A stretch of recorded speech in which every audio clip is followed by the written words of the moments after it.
이게 이제 아청법의 정말 무서운 경우에 해당하는데요. 아들을 가진 집에서는 특히 조심해야 하는데, 물론 변호사가 정말 쉽게 업무를 하려고 하면 의뢰인이 원하는 대로 일단 부인하고 인정되지 않으면 검사님, 판사님 탓을 하면 되는데요. 그러나 저희는 그렇게 일을 하지 않습니다. 안녕하세요. 법무법인 박성욱 변호사입니다.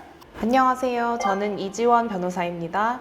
지난 시간 변호사님들이 성인들의 불법 촬영 사건에 대해서 다뤘는데요. 미성년자가 불법 촬영하는 경우에는 다른 부분이 있을까요? 불법 촬영 사건에서 그 불법 촬영을 한 주체가 성인인지 미성년자인지에 따라서는 달라지는 것은 없습니다.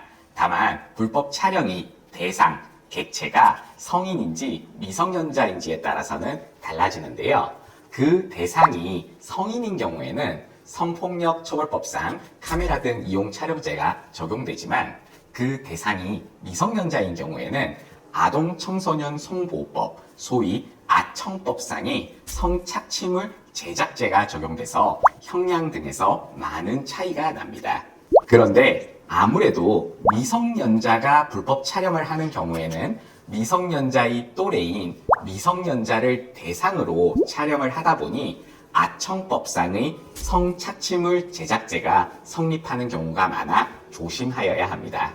그러면 아청법상 성착취 제작죄는 성폭력 처벌법상 카메라 등 이용 촬영죄와 많이 다른가요? 네, 일단 아청법상 성착취물 제작죄는 성폭력처벌법상 카메라 등 이용 촬영죄에 비해서 처벌 수위가 훨씬 더 중합니다. 성폭력처벌법상 카메라 등 이용 촬영죄는 1개월 이상 7년 이하의 유기징역 또는 5천만 원 이하의 벌금에 처해지나, 아청법상 성착취물 제작죄는 벌금형이 없고 무조건 5년 이상 30년 이하의 유기징역 또는 무기징역을 선고하도록 하고 있습니다. 그런데 가장 큰 차이점이라고 하면 성폭력처벌법상 카메라 등 이용 촬영죄는 상대방의 동의를 얻고 촬영하면 혐의가 인정되지 않는데, 아청법상 성착취물 제작죄는 상대방이 동의를 해서 그 동의를 받아 촬영한 경우에도 혐의가 인정된다는 점입니다.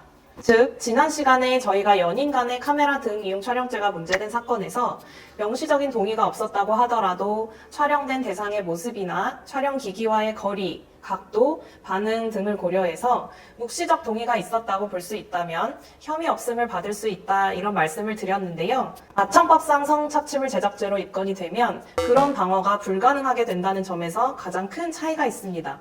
동의가 있었음에도 불구하고 아청법상 성착취물 제작죄가 성립하는 이유는 어떤 건가요? 네, 이건 미성년자 대상 성범죄라는 특수성이 있기 때문에 일어나는 일입니다. 미성년자 의제강간죄라는 죄명을 한 번쯤 들어보셨을 건데요. 미성년자 의제강간이라는 죄 자체가 특정 연령 미만의 어린 미성년자와 동의하에 성관계를 가졌다고 하더라도 그 미성년자는 너무 어려서 정상적으로 성적 자기결정권을 행사할 수 없을 것으로 보아 애당초 그런 어린 미성년자와는 성관계를 동의하에도 하지 못하도록 규정한 범죄입니다. 이는 아청법상 성착취물 제작죄에서도 동일하게 적용되는데요. 즉, 만 19세 미만 미성년자가 대상인 이상 그 미성년자가 아무리 동의하여 나체 또는 성관계 장면을 촬영하였다 하더라도 해당 미성년자는 디지털 성범죄의 위험성을 잘 모르고 동의한 것이므로 그 촬영한 사람을 처벌하고 애당초 누구라도 미성년자와는 동의하에도 나체 또는 성관계 등을 촬영하지 못하도록 하여 미성년자를 강하게 보호하겠다는 입법자의 결단이 있다고 보아야 합니다. 그런데 제가 알기로는 어린 학생들이 서로 나체 사진이나 동영상을 카톡이나 인스타그램 등으로 주고받는다는 일이 많다고 하는데, 미성년자가 스스로 촬영해서 보낸 사진 또는 동영상을 받는 경우에도 처벌이 될 수 있나요?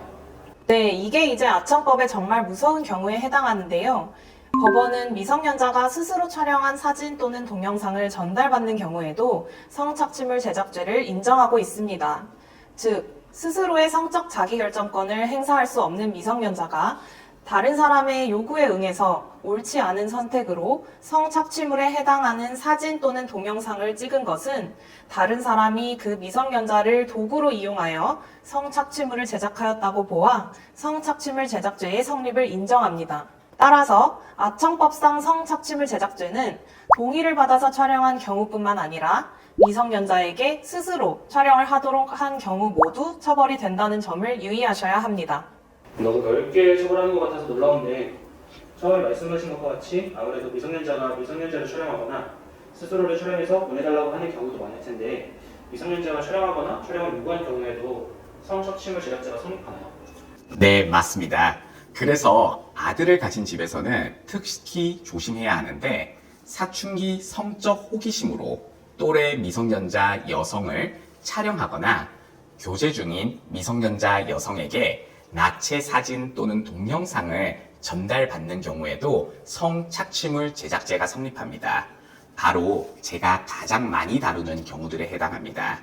이용을 당하는 사람은 미성년자인 경우를 의미하지만 이용하는 사람은 성인인지 미성년자인지를 법은 구분하지 않습니다. 물론 이때도 미성년자 남성이 아무런 요구를 안 했음에도 미성년자 여성이 갑자기 정말 스스로 먼저 사진이나 동영상을 보냈다고 하면 미성년자 남성은 아무런 요구를 애시당초 하지 않았기 때문에 성착취물 제작에는 해당하지 않습니다.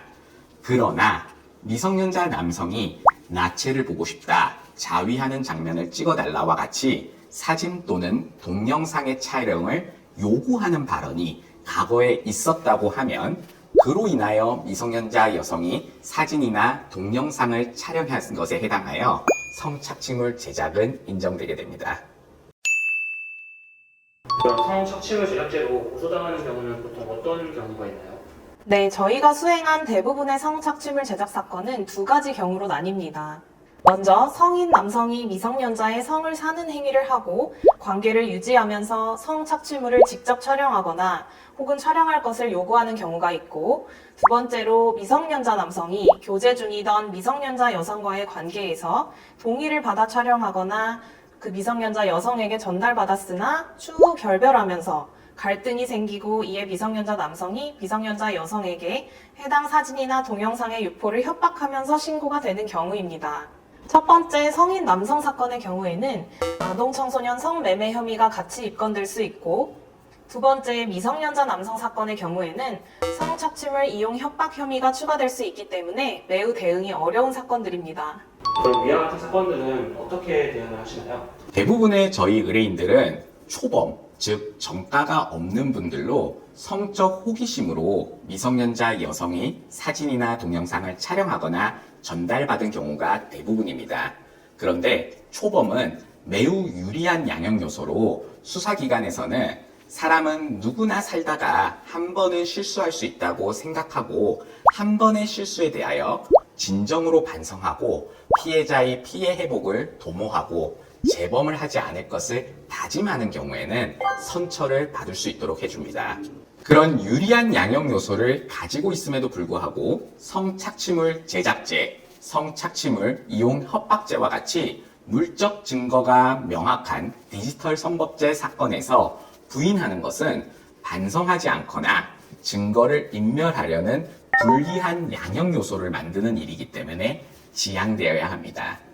따라서 명백하게 미성년자 여성이 먼저 스스로 사진 또는 동영상을 보낸 경우가 아닌 이상은 혐의를 빠르게 인정하고 피해 회복을 위한 합의와 재범 예방에 노력을 하여 선처를 받는 것을 전략적으로 진행하여야 합니다. 그런데 앞서 말씀하신 것과 같이 교제 중일 때 촬영하거나 전달받은 사진 또는 동영상을 유포하겠다고 협박했을 때 신고를 당한 경우에는 자백을 해도 기소유예를 받을 수 있나요? 지난 영상에서 유포와 유포 협박은 구속될 수 있는 사안이라고 하셔가지고 네, 저희가 상담을 할 때 같은 걱정을 하시는 의뢰인들이 매우 많으십니다. 아청법 관련 죄들을 기소유예가 되지 않는다거나 성착취물 제작이나 성착취물 이용 협박죄는 죄질이 좋지 않아 선처받기 어렵다는 이야기를 듣고 오셔서 기소유예가 어렵다면 일단 부인하는 것이 어떻겠냐고 물어보시는데, 저희는 그럴 때마다 단호하게 절대 안 된다고 말씀을 드립니다. 물론 변호사가 정말 쉽게 업무를 하려고 하면 의뢰인이 원하는 대로 일단 부인하고 인정되지 않으면 검사님, 판사님 탓을 하면 되는데요. 그러나 저희는 그렇게 일을 하지 않습니다. 그리고 절대 기소유예가 불가능한 사건은 따로 존재하지 않습니다. 피해자에게 충분한 피해 회복을 하여 피해자가 진심으로 처벌 불원 의사를 표시하고 피의자도 진심으로 반성하여 절대 재범하지 않겠다는 충분한 노력을 보인다면 성착취물 제작, 성착취물 이용 협박죄 모두 기소유예로 선처를 받으실 수 있습니다. 실제 성착취물 제작죄와 유포죄 관련해서 기억에 남는 성공 사례가 있으실까요? 네, 이지원 변호사님께서 방금 말씀하신 것 같은 거의 동일한 사건에서 저희가 기소유예를 받은 사건이 있습니다. 해당 사건은 이제 막 20살이 된 남성이 불과 1, 2년 전 고등학교 재학 당시 교제하던 미성년자 여성과 동의하에 촬영한 성관계 영상을 가지고 있었는데요. 그 여자친구가 헤어지자고 하자 해당 영상을 유포하겠다고 협박하였으나 여자친구의 마음이 돌아서지 않자 실제로 해당 미성년자 여성이 새로 사귄 남자친구에게 그 영상을 유포한 사건이었습니다. 내용만 들어보면 성착취물 제작죄, 성착취물 이용 협박죄, 그리고 성착취물 유포죄까지 있어서 절대 기소유예가 나오지 않을 사건처럼 보였고 그 사건을 조사하셨던 경찰 수사관님께서도 이런 경우에는 결과가 어떻게 되는지를 오히려 저에게 물어보기도 하셨습니다.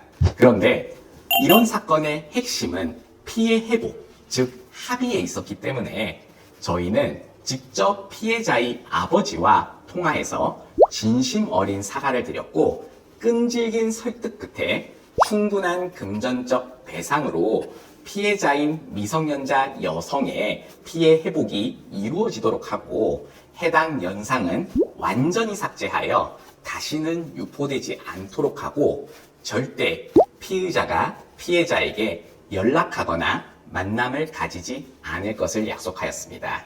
처음에는 저희 제안에 대하여 피해자 아버지께서 딸을 받아 돈을 받으라는 것이냐고 감정적으로 대응하셨으나 저희가 진정성을 가지고 절대 합의를 통해서 피의자의 선천만을 받으려는 목적이 아니라 진심으로 피해자가 추가적인 2차 피해에 대한 걱정 없이 안심하고 일상을 회복하는 데 집중하겠다는 그런 노력을 보여 아버지의 마음을 얻을 수 있었습니다. 처음에는 피해자 국선 변호사 선정도 거부하고 합의를 전혀 고려하고 있지 않으시던 피해자의 아버지께서 합의금을 받아 피해자를 위해 더 잘 쓰는 것이 피해자를 위한 일이라고 생각하게 되시면서 합의에 이르게 되었고 피해자 측에서도 저희의 진정성 있는 마음에 감동하시어 진심으로 가해자의 처벌을 원하지 않는다는 탄원서를 검사님께 제출해 주셨습니다. 이후 저희는 피의자에게 순간적인 질투심의 잘못을 저질렀지만 그런 피의자의 행동 하나로 얼마나 많은 사람들에게 상처를 입히는지에 대하여 피의자가 뼈저리게 느낀 점에 대한 질 높은 양형 자료를 충실히 준비하였고 그 양도 말로만 반성하는 사람들이면 절대로 준비할 수 없을 정도로 충분히 준비하여 검사님의 마음을 얻을 수 있도록 노력하였습니다. 이러한 모든 노력과 진심이 다 검사님께서 기소유예 처분을 해주셔서 어린 피의자는 직접 저희에게 감사 인사를 했던 기억이 남습니다.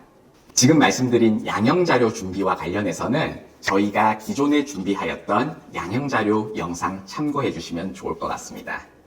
지금 이 영상을 성착취물 제작 또는 유포로 신고당하거나 신고당할 우려가 있는 분들 또는 그 부모님들이 보실 텐데 꼭 해주실 말씀이 있는지 부탁드립니다.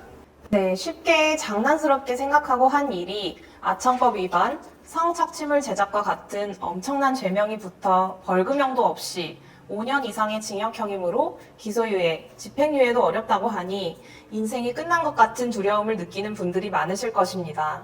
그러나 절대 기소유예, 집행유예가 무조건 불가능한 범죄가 정해져 있는 것은 아닙니다. 앞서 박성욱 변호사님이 말씀해주신 사례와 같이 실제로 아청법 위반에 대해서도 기소유예를 받는 경우도 매우 많이 있습니다. 그리고 혹시나 수사 단계에서 대응을 잘못하셔서 이미 기소가 된 경우라고 하더라도 재판 단계에서 판사님이 장량 감경으로 5년 이상의 유기징역형을 2년 6개월 이상의 유기징역형으로 단기가 감경되어 집행유예가 가능해지기도 합니다. 그러니 잘못한 것이 있다면 떳떳하게 인정하고 피해자의 피해를 회복하고 앞으로는 절대 재범하지 않겠다는 강한 다짐을 하면 선처를 받을 수 있습니다. 인생이 걸린 중요한 문제를 일부 잘못된 조언만 듣고 쉽사리 결정하지 마시고 반드시 바른 결정으로 좋은 결과를 얻으시기 바라겠습니다.